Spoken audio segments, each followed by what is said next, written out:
ابلكيشن كورة بي اول ابلكيشن في مصر مخصوص لدوري الدرجة التانية. مع كورة بي انت دايما سابق بخطوة، وكل الاخبار والنتائج عندك ثانية في ثانية. دلوقتي تقدر تحمل الابلكيشن من على جوجل بلاي او اب ستور. تتلعب الكرة الركنية، هذه الركنية القصيرة بقول لحضراتكم في جمل متمرنين عليها اللاعبين.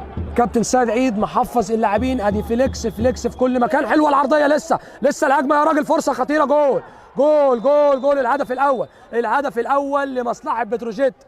ولكن قطع المره دي مصطفى معوض، ودي هجمه مرتده رايح بيها كوابينا يطلع عند توفيق رايح توفيق عايز يراوغ يلعب التمريره حلوه عند اسماعيل بامبا تسديده حلوه. يا ولد اسماعيل بامبا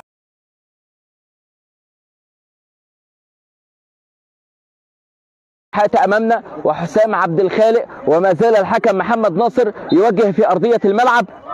هنا كريم شحاته، قد تكون القاضيه هي جول.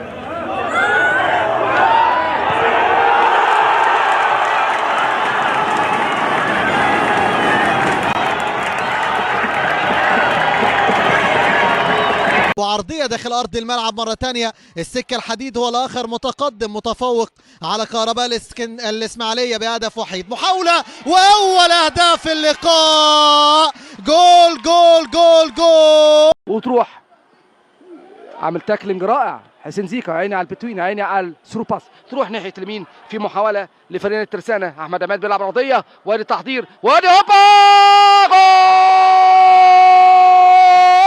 محمد ناجح، جول لنادي الترسانه.